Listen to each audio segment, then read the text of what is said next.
slide. I need my money, nigga, slide. Phone, bitch, slide. Best condition, most professional, unselfish, toughest, nastiest, disliked team in the NBA. We didn't care about it. That was our identity, and that's who we were. Yo, what's good, everybody? And welcome back to the Sheer Brilliance podcast. A little bit different, different setting. I'm outside trying to get this walk in. Beautiful out here in Indiana. You know what I mean? So while it is beautiful, I figure I'd take advantage of it and switch up the scenery a little bit. But I say all that to say this. I want to welcome you back. If you're here for the first time, I appreciate you. You're joining the SB community, and we're building this thing out. We're growing it. If you're back, my SB community, welcome back. Let's get it. Let's grow this thing. Training camp. Let's go. Also, I can't mention the SB community and then new viewers without mentioning the ops. I see you. I see you in the comment section. And I love it. I love it. I want all the smoke. So check it out. What I wanted to hop on here real quick and talk a little bit about is the Rose Garden that we have in New York. All right? So what do I mean by the Rose Garden? What I mean is I want to talk a little bit about Derrick Rose. And I also want to talk about his value and what he means to the New York Knicks going into this season. But I also want to talk about Leon Rose.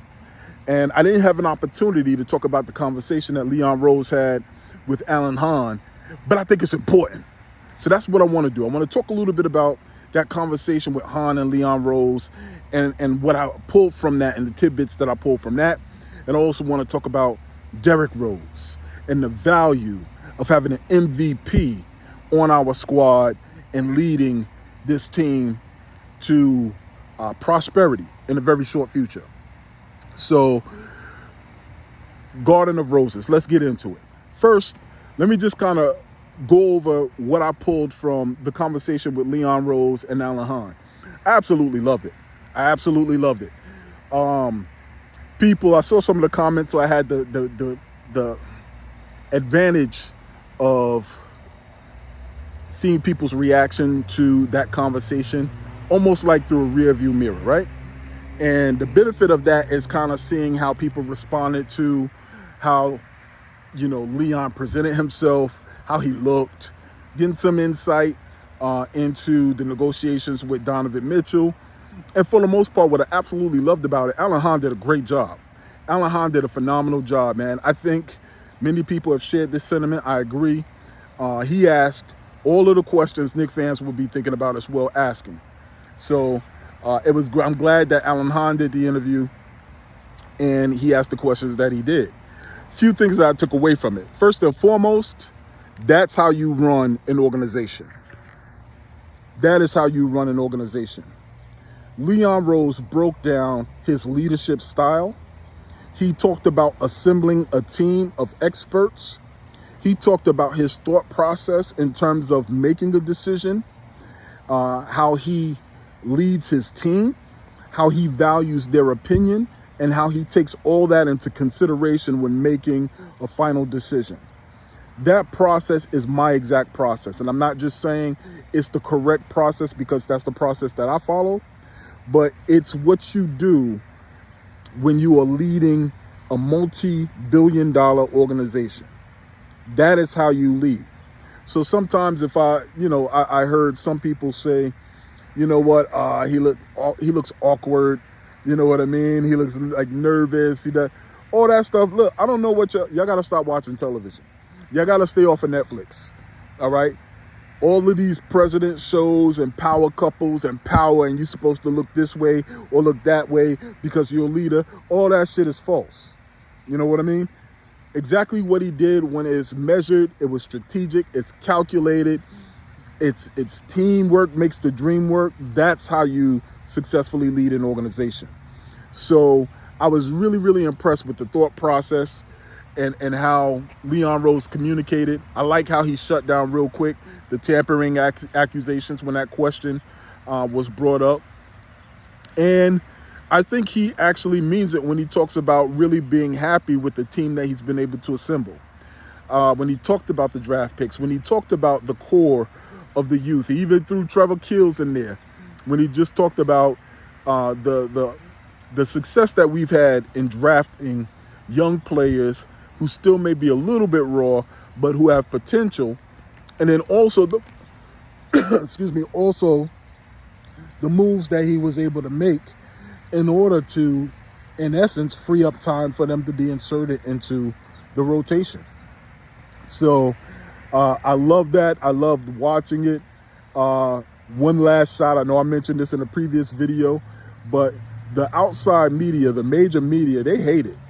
They hate the fact that the New York Knicks have insulated themselves, and in terms of access to our players, access to the organization, and have developed their own media and method for delivering any updates and information to the world. They control their own narrative. And it's something that I was super excited to simply be a part of as Knicks Nation, where we can talk about what we see from our organization because we watch them every day. We look for updates every day. We listen more closely than the national media who sweep in when there is some type of salacious story and then talk about how they've been watching the games and how the Knicks are on the road to nowhere. The New York Knicks in Madison Square Garden have recaptured their own narrative, and they are putting the information out as they see fit. And I'm here for it. Will that change in the future when winning comes, etc.? Of course it will, because there'll be more media now descending upon the Garden to cover the team who is going to be playing sound, competitive basketball. But until then, we control the narrative. So I'm loving how ESPN and them be scrambling and talking smack about MSG and being selective about the media, having access to the players. Excuse my voice, I've been talking all week. So that is Leon Rose and my take on that conversation. A lot of great points. I know a lot of people are up in arms in terms of Tibbs and what Tibbs is going to do. But once again, that's how organizations work. Leon said, obviously, in terms of personnel, and he didn't say this specifically, but basically he does the shopping. Tibbs does the cooking. They'll have some input into the groceries because eventually he'll be preparing a meal, but that's the extent of it. At the end of the day, Leon would decide what to purchase. But when it comes to cooking the meals, that's Tibbs' job. And Leon is not there to say, add this seasoning, add that seasoning. He'll have some say on what type of meal he wants prepared for the week. But when it comes to how do you put that meal together and then the final outcome, he's like, that's Tibbs. And you got to respect that. That's somebody who is hiring you to do a job and hired you as the expert to do your job. So I'm going to give you the ingredients. I'm going to give you the tools and equip you to do your job. Do your job. I'm not going to tell you how to do it. So when I hear people talk about Leon and what he's allowing Tibbs to do, folks, that's how the business world works. That's how real life works. So we have to let that man do his job. Now, I'm going to talk about Derrick Rose, man. I know I created some shorts about it. I pulled some shorts from a main video I did because I like his interview on Media Day, all right? What I absolutely loved was he was back, he's lighter, so you could tell he was, really training and putting some effort into his body. He talked about switching up his diet and being challenged by Tibbs. And once again, that's what Tibbs does. I didn't want to make this about Tibbs, but I got to talk to you guys because I know many of us in Knicks Nation are on the fire Tibbs train. We're on the absolute fire Tibbs train. And I don't know about you, but when he was with Chicago and we had the coaches that we had, I was really wishing that we had Tibbs on our squad, all right? Because they were constantly winning, and if they weren't winning, they were competitive. Because we're a different fan base, we don't see those years when they struggle. You know what I mean? So they're going through the same things they went through what we are going through right now. And it takes steps, all right? So once again, it's not about Tibbs, but I like that Tibbs was staying in contact with the different players. I like that he challenged Derrick Rose to get in better shape. And look at Derrick Rose. So you looking at him like, what? How much more better shape could you get in? But apparently Tibbs is like a dad. And your parents know you best. You know what I mean? So for him to look at him and say, I think you could get in even better shape. It's almost like that Kanye and Kobe commercial. How much more do you want from me? More. How much more successful do you want me to be? More successful. How many records can my records break? More records. But I'm the best. But are you a different animal and the same beast? What the does that mean, Kobe Bryant? All right. You know, where Kanye was just like, how much better can I get? I'm the best. You know, so and Kobe was just like, better than the best, or whatever it is he said. So I like that. And I like what Rose said was, don't challenge me like that, because I get neurotic and I go in. Challenge me and I'm going to do my best to prove you wrong. And that excited me, man, because that's the type of energy, man, that's in New York. And this is why I have an affinity for Chicago and the state of Chicago and the city of Chicago. You know what I mean? The state of Illinois. Because they're built like we are in New York. You know what I mean? I mean, they're gritty, they're hardworking, they're getting it from the dirt just like we are. You know what I mean? And I think Derrick Rose, he comes to us with that level of energy, you know. And what I love is if we reflect back on that run that we had when Tibbs first arrived, the key to it was because the second unit was prolific, all right? So we had our starter unit that was good. You know what I mean? Julius was having that MIP season. Man, he was hitting crazy shots. His confidence grew with every shot made.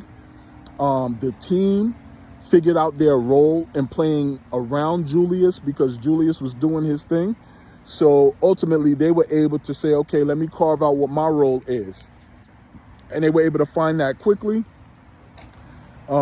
Tibbs was able to see all of those ingredients and put them together perfectly. And then the second unit, Derrick Rose was left to be the captain of that second unit. So he pulled the young guys together. You know what I mean? Like, come over here. This is what we're doing. And then we had Nerlens Noel, you know, was on a second unit, but he stepped in to take over for Mitch. And we were off and running, you know? So eventually injuries caught up with us. But to have Derrick Rose for most of that season healthy and really bringing his leadership to the second unit, that's what I see for us this season. This season, something that Derrick Rose talked about in his press conference was the depth of our team. He said, I like our depth. You know what I mean? And that's critical. I'm going to probably do a whole separate video about depth and why it's important. Because everybody's talking about and placing importance on who's going to start, who's going to be in the starting lineup. Oh, it's important that this person starts, and why can't this person go to the bench? Well, what really matters is minutes distribution. I keep saying that. It doesn't matter who starts. It's how many minutes that the person gets to play, all right? And who closes the game. Who has the confidence of the coach to be out there to tie up these wins. I wish we had, and I know the number's out there, so I wish I had that stat with me, the number of games that we lost less than 8 to 10 points. You know what I mean? We got to learn, how do we close those games that are close games? All right? So the value is that we have depth on our squad. You know what I mean? And that if Rose stays healthy, not only do we have a point guard and a general on the floor for our starting lineup, but now we absolutely have always had that for our bench lineup, you know, as long as he's healthy. And that's a dangerous combination. And it's dangerous because they know each other. You know what I mean? Like Jalen looks up to Derrick Rose, and they've known each other for years. So to have point guard chemistry and point guard ability at the starting and the backup position, that's the most underrated part of our team. All right? So to hear Derrick Rose back, he has another year. He started it last year, and I was so proud of him, being more vocal, being more verbal, having more confidence and feeling like he feels like now he belongs to New York. That's what he feels like. I think his first year with us and maybe his return year, it was almost like he didn't want to step on toes, or he didn't want to, he was kind of picking and choosing what he said. And I think he also had Taj Gibson here, who could also be the sage old veteran who'll step up and talk, and then he'll build off that. They ain't here no more. They ain't here no more. So it's just Derrick. And who else is gonna captivate the audience and catch the attention of everybody in the locker room than the former MVP of this league, the youngest MVP in NBA history? You know what I mean? Is on our team. So I don't think he's being talked about enough. I don't think he's being given enough credit for what it is he's going to bring to our squad. You know what I mean? And one last thing is, I know I keep saying, you know what I mean. My SB community keep reminding me, just like, yo, you know what I mean? You know what I mean? I'm New York as hell with that, but I don't care. But one last thing I'll point out is I was shocked as all hell because this afternoon I decided to finally watch a clip from ESPN, right? Bobby Marks. This man actually had something good to say about the New York Knicks. He had a clip where I think they're doing a team preview, season preview, and he got to the New York Knicks.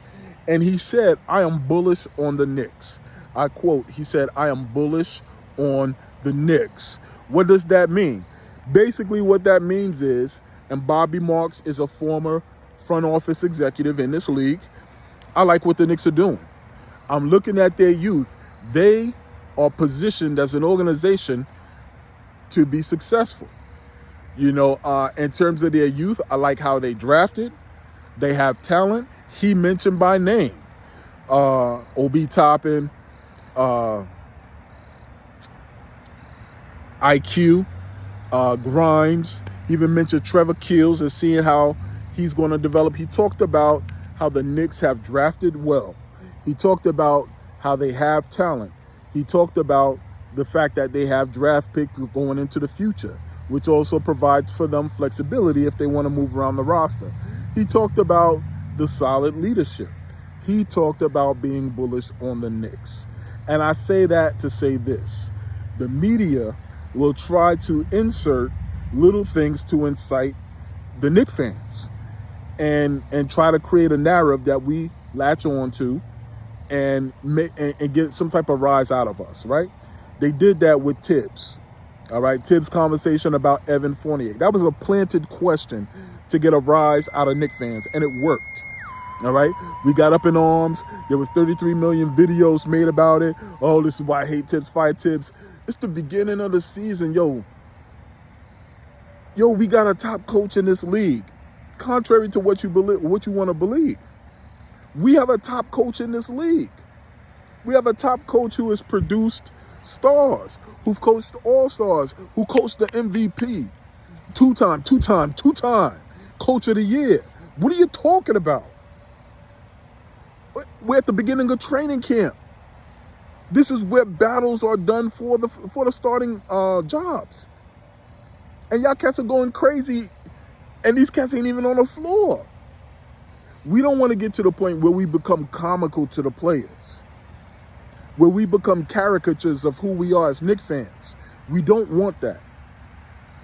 So stop trying to be in a rush to have a hot take. And let's stand up and be who we are, knowledgeable Knicks fans. We've been the most patient in the world the last 25 years. Let's stop misrepresenting ourselves. Pay attention to what's going on. Watch. Let these cats work, man. These players are so young, man. And you listen to Cam Reddish, and everybody want to critique this man. Yo, these cats are young. I know. Look, and I know this. All of the players are young. But just because he ain't out here with the fire and the cornrows, and he ain't talking spicy, cats are like, yo, you don't know what's going to take place behind the practice doors of training camp.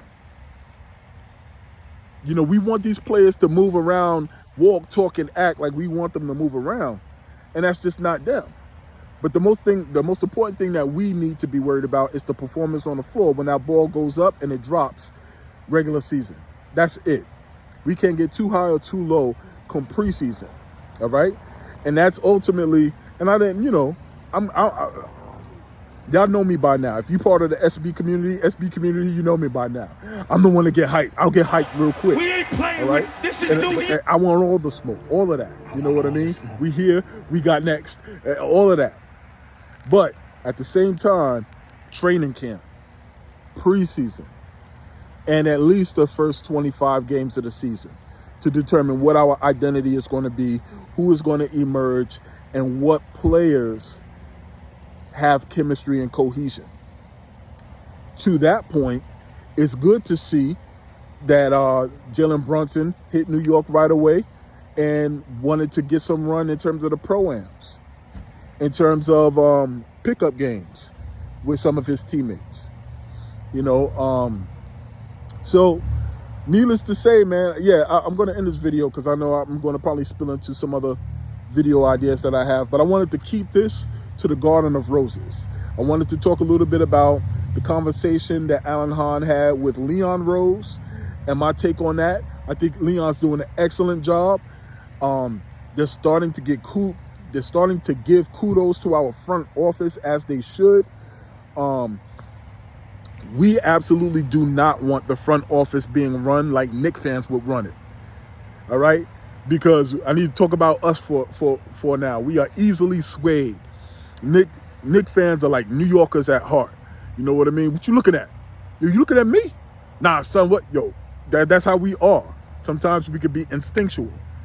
You know, we need somebody who has poise, who's going to be measured, who's going to go through first, second, and third reads. Jet fans, Giant fans, y'all need to know, of all people, I know y'all know what I'm talking about. You want your quarterback to be able to efficiently go through all of their reads to find what is the best option to position us for a score or to get down the field. You can't sit there and want that in your quarterback and not want that in Leon Rose, all right? So that's all I have to say about that. Garden of Roses, Leon Rose's take, Derrick Rose's take, both are on point, and both are what make me excited to be a New York Knicks fan. Let's go. Training camp is here. Let's get it. Keep putting out that content because I'm going to keep watching it. But, yo, listen, if you haven't already, do me a favor. Once this video ends, hit that subscribe button. I'm going to keep pushing out some content for you. I'm going to keep collaborating with some of my fellow content creators that I truly, truly respect and follow as well. Any of you out there, if you're watching this and you want to do some work with me, let me know. I'll come on your show. I'm a little bit of an animated personality, so understand that comes with it. But Sheer Brilliance Podcast, I'm really appreciative of everybody who is subscribing and following and watching my content, even the ops. All right. Love the ops who come in from other teams, watching my videos, giving you a take. I won't say never. I will never block you.